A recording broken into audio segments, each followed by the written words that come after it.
ہر طرف بتوں کی پرستش ہے، نمرود کے مجسمے بنے ہوئے ہیں اور لوگ ان کی پوجا پاٹ کرتے ہیں۔ اب ابراہیم کا امتحان ہے کہ کیا اس ماحول کے اندر وہ ان کی طرف جھکاؤ کرتا ہے، لیکن جناب ابراہیم کہتے ہیں کہ ان تماثیل کے آگے تم آسن مارے بیٹھے ہو، جو اپنا دفاع بھی نہیں کر سکتے اور اپنی ضرورت کی تکمیل بھی نہیں کر سکتے، تمہاری ضرورتوں کو کیسے پورا کریں گے؟ تو یہ میرے رب نہیں ہو سکتے۔ شمس و قمر کو، چاند کو، سورج کو، ستاروں کو پوجتے ہو، اچھا یہ چاند یہ ستارے رب ہے؟ تو جب ڈوب گئے تو کہا کہ جو ڈوبنے والے ہیں وہ میرے رب تو نہیں ہو سکتے، مجھے رب کی ضرورت پڑ جائے، رب ڈوبا ہوا ہو تو مجھے تو وہ چاہیے جو ہر وقت حاضر ہو، تو میں تو اس رب کی پوجا نہیں کر سکتا۔ یہ ان کے شعور کا امتحان تھا اور اس شعوری امتحان میں پورے نکلے۔ پھر اس کے بعد اگلا امتحان تھا کہ وہ اس شعور کو بیان کرنے کی طاقت بھی رکھتے ہیں کہ نہیں۔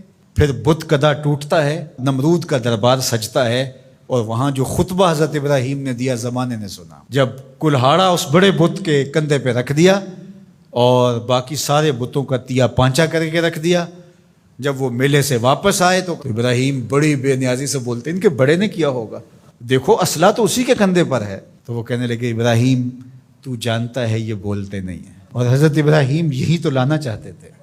پھر جو خطبہ دیا، اف لکم ولما تعبدون من دون اللہ افلا تعقلون، افسوس ہے تمہارے اوپر اور افسوس ہے ان پر جن کو تم اللہ کے علاوہ پوجتے ہو، افلا تعقلون، تمہاری کھوپڑی میں دماغ نہیں ہے۔ اور پھر اللہ کی توحید کا بیان فرمایا۔ پھر اس کے بعد جان کا امتحان آیا، تو پھر جلتے ہوئے شعلوں کے اندر جس طرح ہنس کے داخل ہوا پیغمبر، یہ الگ اور نرالی شان تھی۔ نمرود نے سوچا تھا جل کے راکھ ہو گیا ہوگا چخا میں، لیکن 40 دن کے بعد جب آگ بجھتی ہے تو حضرت ابراہیم انگاروں سے چلتے ہوئے یوں باہر آتے ہیں جس طرح پھولوں پر کوئی نازنین چل کے آ رہا۔ پھر 87 سال عمر ہے، اللہ تعالیٰ پھر حضرت ہاجرہ کے بطن سے حضرت اسماعیل کی صورت میں اولاد عطا کرتا ہے۔ اب اتنی بڑھاپے کی عمر میں اولاد نصیب ہو تو انسان کا جی چاہتا ہے سارے کام کاج چھوڑ کے گھر بیٹھ جاؤں اور میں اپنی اولاد کے چہرے کی بلائیں لوں، لیکن حکم ہوتا ہے اپنی زوجہ کو بھی اور اپنے نو مولود بیٹے کو بھی ایسی وادی میں چھوڑ آؤ جہاں کوئی سبزہ بھی نہیں ہوگا۔ اللہ اکبر۔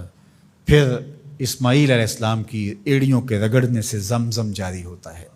اب ذرا دیکھیے ایک ایسا امتحان آتا ہے، اگر کو ہمالیہ پہ بھی ڈال دیا جاتا اس کا پتا بھی پانی ہو جاتا۔ فلما بلغ معہ السعی، جب وہ ان کے ساتھ چلنے پھرنے کے قابل ہوا۔ ابراہیم علیہ السلام خواب دیکھتے ہیں، اور خواب کیا دیکھتے ہیں کہ میں بیٹے کو ذبح کر رہا ہوں۔ فلما اسلما، جب دونوں راضی ہو گئے، باپ ذبح کرنے پہ اور بیٹا ذبح ہونے پہ۔ اب باپ کی آنکھوں پہ پٹی بندھی ہے، ہاتھ میں چھری ہے، 100 سال کا بوڑھا باپ، جبل صبیر کا دامن منا کی وادی، کارکنان قضاء و قدر دم بخود ہیں، شمس و قمر، یہ منظر آج سے قبل انہوں نے نہیں دیکھا تھا، اور سورج بادلوں کی اوٹ میں منہ چھپانے کی کوشش کر رہا ہے کہ یہ منظر مجھ سے نہیں دیکھا جائے گا، حوروں کی چیخیں نکل رہی ہے، کائنات تھرا رہی ہے، مالک قیامت آنے والی۔ اور مالک بھی فرشتوں سے کہہ رہا تھا کہ تم کہتے تھے نا کہ سجدے ہم کریں گے، تسبیحات ہم کریں گے، انسان تو دینگا مشتیاں کرے گا، ذرا میرے بندے کی اس ادا کو بھی دیکھو، میرے حکم کی تعمیل پر میرے بندے کی اس انوکھی ادا کو بھی دیکھو۔ چھری کی نوک حلق کے اوپر رکھ کے پورا وزن ڈال دیا، گلا کٹ گیا، خون بہنے لگا۔ ابراہیم علیہ السلام ایک عجیب کیفیت میں، کیا کیفیت ہو سکتی ہے میرے پاس تو لفظ نہیں ہے۔ اللہ اکبر۔ جلدی سے جو ہے وہ آنکھوں سے پٹی کھولتے ہیں تو دیکھتے ہیں کہ منظر بدلا ہوا ہے، بیٹا سمجھ کے جس کو ذبح کیا وہ تو دمبا تھا، اور اسماعیل علیہ السلام پاس کھڑے مسکرا رہے ہیں، اور پاس حضرت جبریل امین بھی کھڑے ہیں۔ یہ اس بات کا عملی ثبوت ہے یہ وہ دمبا لے کے آئے۔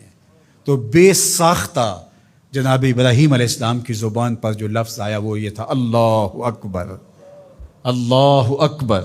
تو حضرت اسماعیل بولے لا الہ الا اللہ واللہ اکبر، پاس کھڑے جبریل بولے اللہ اکبر وللہ الحمد۔ اللہ نے کہا اے ابراہیم تمہاری قربانی کی سنت کو بھی قیامت تک جاری رکھیں گے، تمہاری زبانوں سے نکلے ہوئے جملے بھی مرنے نہیں دیں گے۔ وَنَادَيْنَاهُ أَن يَا إِبْرَاهِيمُ قَدْ صَدَّقْتَ الرُّؤْيَا إِنَّا كَذَلِكَ نَجْزِي الْمُحْسِنِينَ، اس حال میں ہم نے ندا دی ابراہیم تو نے واقعی خواب پورا کر دکھایا۔ إِنَّ هَذَا لَهُوَ الْبَلَاءُ الْمُبِينُ، اللہ فرماتا ہے یہ بہت بڑا امتحان تھا، یہ چھوٹا امتحان نہیں تھا۔ اور پھر میرا رب رب ہو کے کیا کہتا ہے؟ سلام علی ابراہیم، اے ابراہیم تیرے اوپر سلامتیاں نازل ہو۔ اللہ اکبر۔ پرسوں بھی میں کسی منڈی کے قریب سے گزرا، کہتے ہیں اس علاقے کی سب سے بڑی منڈی ہے، تو ہزاروں جانور، ہجوم محبت، اور سڑکوں پر، گلیوں میں، بازاروں میں کوئی یہاں گائے لے کے جا رہا ہے، کوئی بیل، کوئی اونٹ اٹھا کے لے کے جا رہا ہے، تو بے ساختہ میری زبان سے یہی نکلتا ہے، سلام علی ابراہیم، ابراہیم تیرے اوپر سلامتیاں نازل ہوں۔ اللہ اکبر۔ اور اس قربان گاہ پر، جس قربان گاہ پر حضرت اسماعیل کو لے کر کے چلے تھے، منا کی وادی میں جبل سبیر کے پاس، وہاں 25 لاکھ حجاج جانور ذبح کریں گے، تو منا کی وادی اس گونج سے منور ہوگی، آواز آ رہی ہوگی، سلام علی ابراہیم، ابراہیم تیرے اوپر سلامتی۔ ابراہیم علیہ السلام نے چھوٹا کام نہیں کیا، بہت بڑا کام کیا، لیکن میرے رب نے بھی پھر جو اعزاز دیا، جو تکریم دیا، عرض کی گئی یا رسول اللہ یہ قربانیاں کیا ہیں؟ فرمایا تمہارے باپ ابراہیم کی سنت ہے، قیامت تک وہ نقشہ ہماری آنکھوں کے سامنے رہے گا، اور لوگ اپنے قیمتی متاع کو اس طرح قربان کرتے رہیں گے۔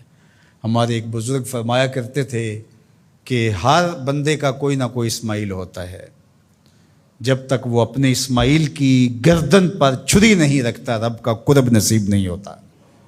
تو اپنی عزیز ترین متاع اللہ کی راہ میں قربان کرنے کا موقع آ جائے، وہ جان ہو، وہ اولاد ہو، وہ مال ہو، وہ منصب ہو، جب حالات تقاضا کریں اور آپ کو لگے کہ میرے مالک کا مجھ سے یہ تقاضا ہے، تو راہ خدا کے اندر قربان کرنے کا جب یہ جذبہ اس لیول تک پہنچ جائے، تو پھر آپ اس نور سے مالا مال ہوتے ہیں، اس فیض سے فیض یاب ہوتے ہیں۔ ہمارے لیے یہ واقعات اس لیے رکھے، ہم تو چھوٹے چھوٹے امتحانوں سے ڈر جاتے ہیں، ہمیں بڑے امتحان بھی دینے پڑے تو ہمارے بڑوں کی سیرت یہ ہے کہ ہم کشادہ دلی کے ساتھ، خوش دلی کے ساتھ ان امتحانوں سے گزریں، پھر ہمارے رب کی رحمتیں اور کرم نوازیاں ہمارے شامل حال ہوں گی۔